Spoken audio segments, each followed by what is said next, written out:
اعوذ باللہ من الشیطان الرجیم بسم اللہ الرحمن الرحیم الف لام میم حروف مقطعات ہیں. احسب الناس ان یترکوا ان یقولوا آمنا وهم لا یفتنون. کیا لوگ یہ گمان کرتے ہیں کہ وہ صرف اتنی بات پر چھوڑ دیے جائیں گے کہ وہ کہیں کہ ہم ایمان لائے اور ان کو آزمایا نہ جائے؟ یعنی صرف ایمان لانے کے اوپر ان کو آخرت میں چھوڑ نہیں دیا جائے گا بلکہ دنیا میں اللہ تعالیٰ آزمائے گا. وَلَقَدْ فَتَنَّ الَّذِينَ مِن قَبْلِهِمْ, اور بے شک اللہ تعالیٰ نے آزمایا ان سے پہلے لوگوں کو بھی. فَلْيَعْلَمَنَّ اللَّهُ الَّذِينَ صَدَقُوا, پس اللہ تعالیٰ نے جانچا کہ کون لوگ اپنے ایمان لانے کی دعوے کے اندر سچے ہیں. وَلَيَعْلَمَنَّ الْكَاذِبِينَ, اور ضرور اللہ تعالیٰ جانچے گا کہ کون لوگ اپنے دعوے میں جھوٹے ہیں. یعنی اللہ کی سنت رہی ہے کہ اس نے ہمیشہ اہل ایمان کو جانچا ہے. اس کا لفظی ترجمہ تو بنتا ہے کہ اللہ تعالیٰ جانے گا کہ کون اپنے ایمان لانے میں سچے ہیں اور کون جھوٹے ہیں. لیکن چونکہ ہماری اردو لنگوسٹک کے اندر اس سے غلط فہمیاں پروڈیوس ہو جاتی ہیں کہ شاید اللہ تعالیٰ کو پہلے نہیں پتا, اللہ تعالیٰ بعد میں جانے گا, تو اس لیے میں نے اس کا ترجمہ کیا ہے جانچے گا. یعنی اللہ تعالیٰ جانتا تو ہے لیکن اس نے پریکٹیکلی جانچنا ہے اس اعتبار سے تاکہ لوگ اس کے اوپر گواہ ہو جائیں. اگر اللہ تعالیٰ بغیر جانچے ہی جنت اور دوزخ کا فیصلہ کر دیتا, جیسا کہ بعض لوگ مسئلہ تقدیر کے اعتبار سے یہ بات کرتے ہیں کہ اگر اللہ کے علم میں یہ پہلے سے ہی ہے تو اللہ تعالیٰ فرما دیتا, تو اللہ تعالیٰ پر لوگ ظلم کو لازم ٹھہرا دیتے کہ اللہ تعالیٰ نے ہمیں جانچا ہی نہیں, ہم نے کبھی بھی ایسا نہیں کرنا تھا. تو اللہ تعالیٰ نے انسان کو موقع دیا اور اختیار دیا. انا ہدیناہ السبیل اما شاکرا و اما کفورا, ہم نے ہدایت کا راستہ واضح کر دیا ہے. چاہے تو شکر گزاری کی روش اختیار کرو اور چاہے ناشکری کرو. اللہ تعالیٰ پھر آخرت میں معاملہ فرمائے گا. تو کوئی شخص قیامت والے دن یہ کہہ سکتا تھا کہ اے اللہ تو نے جانچے بغیر ہی میرے لیے فیصلہ سنا دیا, مجھے آزمایا تو جاتا, میں تمام آزمائشوں میں پورا اترتا. تو اس لیے اللہ تعالیٰ نے دنیا میں یہ آزمائش والا معاملہ رکھا ہے. تو اللہ تعالیٰ فرماتا ہے کہ بے شک ضرور اللہ تعالیٰ نے ان سے پہلے لوگوں کو بھی آزمایا تھا, ان کو بھی اللہ آزمائے گا تاکہ اللہ تعالیٰ یہ جانچ لے اور لوگوں کے اعتبار سے یہ چیز واضح کر دے, لوگوں کے علم میں بھی یہ بات آ جائے کہ کون لوگ اپنے ایمان لانے کے دعوے میں سچے ہیں اور کون لوگ جھوٹے ہیں. کتنا سخت یہ معاملہ ہے. میں کہتا ہوں پورے قرآن میں اتنی سختی کے ساتھ اللہ تعالیٰ نے کہیں پہ یہ بات ارشاد نہیں فرمائی. سورۃ العصر میں اللہ تعالیٰ نے کامیابی کے جو 4 ڈیٹم لیول پہ شرائط بتائی ہیں. نمبر 1 الا الذین آمنوا, نمبر 2 وعملوا الصالحات, نمبر 3 وتواصوا بالحق, اور نمبر 4 وتواصوا بالصبر. صرف ایمان لانا اور نیک اعمال کرنا کافی نہیں ہے بلکہ وتواصوا بالحق, نیکی کی دعوت دینا, اور پھر اس کا لازمی نتیجہ ہے وتواصوا بالصبر. پھر صبر تو کرنا پڑے گا کیونکہ حق بات کے ساتھ تکالیف جڑی ہوئی ہیں, لوگوں کی طرف سے تکالیف اٹھانی پڑیں گی, پھر اس پہ صبر کرنا ہے. اسی کانٹیکسٹ میں سورہ البقرہ میں آیت نمبر ہے 155. سورۃ البقرہ آیت نمبر 155 بڑی مشہور ہے آپ کے قرآن پاک میں, پیج نمبر 24 پہ ہے, یہ 3rd لاسٹ لائن کے اوپر, پیج نمبر 24 نیچے سے تیسری لائن. اعوذ باللہ من الشیطان الرجیم بسم اللہ الرحمن الرحیم وَلَنَبْلُوَنَّكُمْ بِشَيْءٍ مِّنَ الْخَوْفِ وَالْجُوعِ وَنَقْصٍ مِّنَ الْأَمْوَالِ وَالْأَنفُسِ وَالثَّمَرَاتِ, اور بالضرور ہم آزمائیں گے تھوڑے سے خوف کے ذریعے, بھوک کے ذریعے اور نقصان کے ذریعے, جان میں بھی اور مال میں بھی. والثمرات, اور رزق کے اندر نقصان کے اعتبار سے بھی. وبشر الصابرین, پھر بشارت ہوگی, خوشخبری ہوگی صبر کرنے والوں کے لیے. الذین اذا اصابتہم مصیبہ, وہ لوگ کہ جب ان کو کوئی مصیبت پہنچتی ہے, قالوا انا للہ وانا الیہ راجعون, تو اس وقت وہ یہ کہتے ہیں کہ ہم بھی تو اللہ ہی کی طرف سے آئے تھے, ہم نے بھی اسی کی طرف لوٹ کے جانا ہے, یہ تکلیف بھی اللہ کی طرف سے آئی ہے, الٹیمیٹلی اس نے بھی لوٹ کے چلے جانا ہے. ان مع العسر یسرا ان مع العسر یسرا, بے شک ہر مشکل کے بعد آسانی ہے, ہر مشکل کے بعد آسانی ہے. دنیا میں آسانی نہ بھی ہے, آخرت کی آسانی تو ہے نا دنیا میں اگر کسی نے تکلیف اٹھائی ہے انشاءاللہ تعالی. تو ان اللہ مع الصابرین، بے شک اللہ تعالیٰ صبر کرنے والوں کے ساتھ ہے. اور ان کی نشانی کیا ہے؟ وہ کیا کہتے ہیں؟ انا للہ و انا الیہ راجعون. بلکہ صحیح مسلم میں حدیث ہے، میرا ایک کلپ بھی چڑھا ہوا ہے یوٹیوب کے اوپر، غم کی خبر کو خوشی میں بدلنے کی دعا، کہ آپ صلی اللہ علیہ وآلہ وسلم نے فرمایا جو شخص مشکل اور پریشانی میں یہ دعا مانگ لے، جیسے ہی اسے پہلی دفعہ کوئی خبر ملے، انا للہ و انا الیہ راجعون، بے شک ہم اللہ ہی کی طرف سے آئے ہیں، ہم نے بھی اللہ کی طرف لوٹ کے جانا ہے. اللہم اجرنی فی مصیبتی واخلف لی خیرا منہا، اے اللہ اس تکلیف کے اندر مجھے اجر عطا فرما اور مجھے اس سے بہتر نعم البدل عطا فرما. بخاری اور مسلم میں حدیث ہے کہ اگر کسی مسلمان کو کوئی تکلیف پہنچتی ہے، حتیٰ کہ کوئی دکھ، درد یا اندیشہ، حتیٰ کہ اس کے پاؤں میں کانٹا بھی چبھ جائے، تو اس کے بدلے اللہ تعالیٰ اس کی تکلیف، اس کے گناہوں کو معاف فرما دیتا ہے، اس کے گناہوں کا کفارہ بن جاتی ہیں یہ تکلیف. تو مسلمان کے لیے تو جنہوں کہتے ہیں موجے ہی موجہ نے، تکلیف آنے میں بھی صبر کریں گے تو اللہ تعالیٰ کی طرف سے جو ہے وہ انعام کی بشارت ہے. اچھا، اب اس کا ایک اور دوسرا پہلو ہے کہ جو بھی اللہ تعالیٰ کی طرف سے تکلیف آتی ہے، اللہ تعالیٰ نے لوح محفوظ میں وہ پہلے ہی لکھ لی ہوئی ہے. اسی کانٹیکسٹ میں قرآن حکیم میں سورۃ الحدید میں 2 آیات ہیں، بڑی امپورٹنٹ ہے.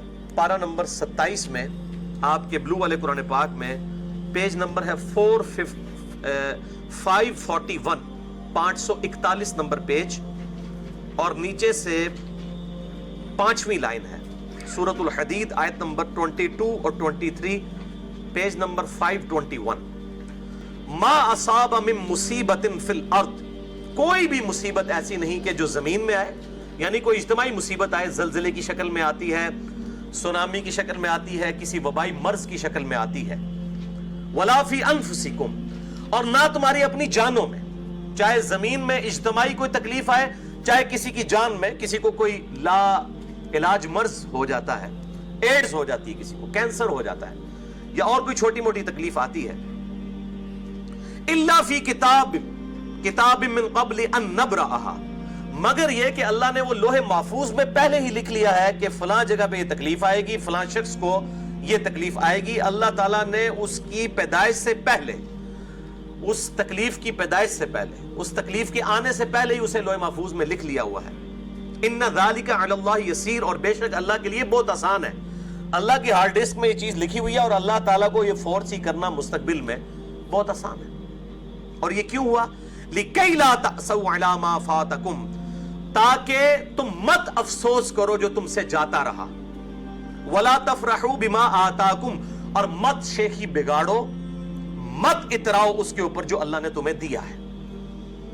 وَاللَّهُ لَا يُحِبُّ كُلَّ مُخْتَالٍ فَخُورٍ، بے شک اللہ تعالیٰ جو ہے وہ ہر شیخی بگاڑنے والے کو جو کہ اتراتا ہے پسند نہیں فرماتا. یعنی تکلیف آنے سے پہلے اور خوشی ملنے سے پہلے ہی اللہ تعالیٰ نے لوح محفوظ میں یہ چیز لکھ لی ہوئی ہے، تاکہ اگر کسی کو تکلیف آئے تو وہ کیا کہے؟ اللہ کی مرضی، اور خوشی ملے تب بھی کہے کہ جو اللہ کی مرضی.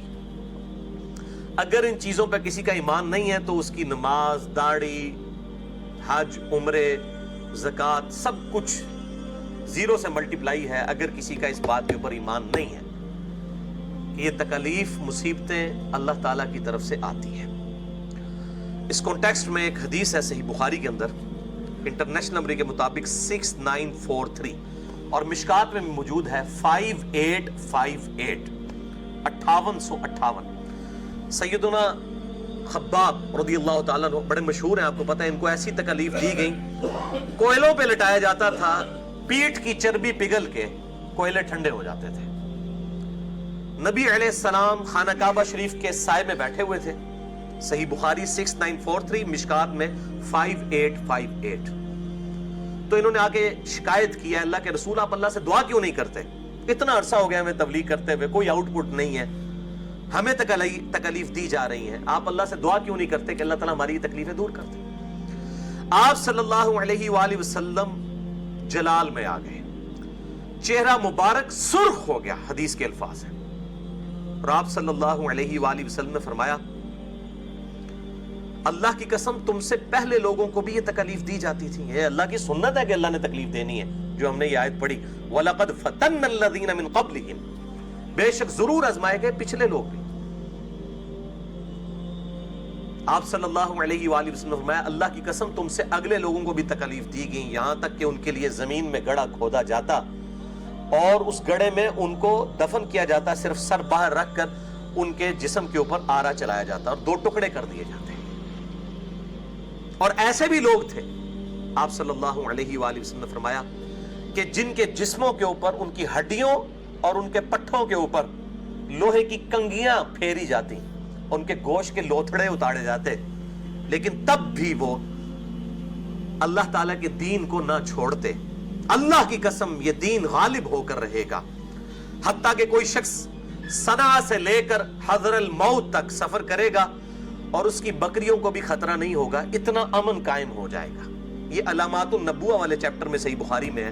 اس وقت نبی علیہ السلام بشارت دے رہے ہیں کہ جب گنتی کے چند لوگ آپ کے اوپر ایمان لائے ہیں, اور وہ بھی اصحاب کہہ رہے ہیں یا رسول اللہ علیہ وسلم آؤٹ پٹ تو نظر ہی نہیں آ رہی.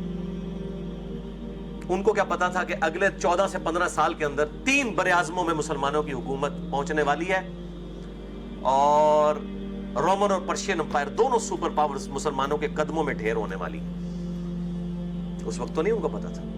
آپ نے پہلی پریڈکشن فرمائی کہ یہ ہوگا, اور بخاری و مسلم میں حدیث ہے اللہ کی قسم مجھے اپنے بعد تم سے یہ خطرہ نہیں کہ تم شرک کرنے لگو گے یا تم بھوکے افلاس کی وجہ سے مر جاؤ گے. مجھے خطرہ ہے کہ اللہ تعالیٰ تم پر زمین کی دولت کھول دے گا اور پھر تم اس دولت کی لالچ میں ایک دوسرے کو قتل کرو گے جس طرح کہ اگلے لوگوں نے کیا, اور وہ بھی برباد ہو گئے, اس طریقے سے تم بھی برباد ہو جاؤ گے. بولے اعوذ باللہ تعالیٰ. اور یہی ہوا پھر بعد میں 1000 سال تک مسلمانوں کی حکومت ضرور رہی ہے, لیکن اسلامی حکومت جو ہے وہ آپ سمجھ لیں شہادت علی رضی اللہ تعالیٰ عنہ علیہ السلام پر آلموسٹ ختم ہو گئی. یہ 6 مہینے سیدنا حسن کے ڈالنے, بعد میں مسلمان حکومت تھی, اسلامی حکومت کوئی نہیں تھی. وہی محلات بننا شروع ہو گئے, وہی عیاشیاں شروع ہو گئیں, وہی ملوکیت شروع ہو گئی کہ باپ مرتا تھا بیٹے کو حاکم بنا جاتا تھا, بیٹا جب مرنے لگتا تو وہ اپنے اگلے 4 5 بیٹوں کو کہ اس کے بعد یہ بنے, اس کے بعد یہ. اس کی آپ پریکٹیکل مثال آج سعودیہ میں دیکھ لیں کہ کیا ہو رہا ہے. تو آپ صلی اللہ علیہ وآلہ وسلم نے پہلے پریڈکشن فرما دی تھی کہ دنیا کے جب تم پر خزانے کھولے جائیں گے تو یہ کچھ ہو جائے گا, اور جیسے ہی دنیا کے خزانے کھولے گئے تو آپ دیکھ لیں آؤٹ پٹ کیا نظر آئی. اسی کانٹیکسٹ میں ایک اور حدیث ہے جامعہ ترمذی میں 2398 انٹرنیشنل نمبر کے مطابق. یہ حدیث سنن ابن ماجہ میں موجود ہے, امام ترمذی نے اسے حسن صحیح کہا ہے, مشکات میں بھی موجود ہے 1562. آپ صلی اللہ علیہ وآلہ وسلم سے پوچھا گیا کہ بتائیے اللہ کے محبوب صلی اللہ علیہ وآلہ وسلم اللہ تعالیٰ کی طرف سے سب سے زیادہ مصیبت کس پہ آتی ہے, تکلیف کس پہ آتی ہے؟ تو آپ صلی اللہ علیہ وآلہ وسلم نے فرمایا سب سے زیادہ تکلیف انبیاء کرام پر آتی ہے علیہم السلام. بخاری مسلم میں کتنی حدیث ہیں, صحیح مسلم میں وہ ڈیٹیل حدیث ہے جو طائف کے موقع پر آپ کو پتھر آپ پر برسائے گئے, آپ کے مبارک جوتیاں بھی خون سے آلودہ ہوگی. غزوہ احد کی تکلیف بھی آپ کے سامنے ہے بخاری و مسلم میں, بلکہ غزوہ احد کی تو لائیو کمنٹری سورہ آل عمران کے اندر موجود ہے. تو فرمایا سب سے زیادہ تکلیف انبیاء کو آتی ہے. پوچھا گیا اس کے بعد, فرمایا اس کے بعد ان لوگوں پر جو انبیاء کے بعد سب سے افضل ہوتے ہیں, اور پھر اس کے بعد ان لوگوں پر جو ان کے بعد سب سے افضل ہوتے ہیں. اب اس میں آپ نے یہ تفریق نہیں کی گئی ہے کہ انبیاء کے بعد صحابہ یا تابعین یا تبع تابعین, یہ بھی کہا جا سکتا تھا, وہ تفریق نہیں ہے. ہو سکتا ہے آج کسی کو اس تکلیف سے گزرنا پڑے جس تکلیف سے اس زمانے میں لوگ نہیں گزرے, تو آپ نے تکلیف کے ساتھ اسے جوڑ دیا کہ تکلیف کے ساتھ. اور پھر آپ صلی اللہ علیہ وآلہ وسلم نے فرمایا کہ اللہ تعالیٰ آدمی کو اس کے دین کی پختگی کے اعتبار سے آزماتا ہے. جو جتنا دین میں پختہ ہوتا ہے اتنی بڑی آزمائش, اور جو جتنا دین میں کمزور ہوتا ہے اس کی آزمائش بھی کمزور ہوتی ہے. حتیٰ کہ وہ شخص زمین پر چلتا پھرتا رہتا ہے, یعنی اس کی موت کا وقت آ جاتا ہے اور وہ دنیا میں اس حال سے اٹھایا جاتا ہے کہ اس کے ذمہ کوئی گناہ نہیں ہوتا. یعنی اللہ تعالیٰ اس کو تکلیف میں سے گزار کے آخرت کی الٹیمیٹ اس کو نعمت عطا فرما دیتا ہے. کتنی بڑی نعمت ہے. یعنی میں کہتا ہوں کہ 1 ارب اور 1 روپیہ اور 1 ارب اس میں کوئی فرق نہیں. 1 روپے اور 2 روپے میں تو فرق ہے, آدھو آدھ کا فرق ہے, لیکن 1 ارب 1 روپیہ اور 1 ارب 1 روپے میں کوئی فرق نہیں ہے۔ صحیح مسلم میں حدیث ہے، آخرت اور دنیا کی مثال اس طرح ہے جیسے کوئی سمندر میں انگلی ڈبوئے، اس کے ساتھ جو پانی لگتا ہے وہ دنیا کی زندگی اور سمندر آخرت کی ہے، بلینز اینڈ ٹریلینز ٹائم، بلکہ آپ کے انفینٹ۔ تو اگر کوئی شخص 1 روپے کا نقصان کر کے 1 ارب روپیہ کما لے، وہ عقل مند ہے، یا جو 1 روپیہ بچاتے بچاتے 1 ارب روپے کا نقصان کر لے؟ اور یہاں تو صرف نقصان والی بات نہیں ہے، ایسی کی تیسی پھرنے والی ہے۔ اللہم اجرنا من النار، اللہم اجرنا من النار، اللہم اجرنا من النار، اللہم من احییتہ منا فاحیہ علی الاسلام ومن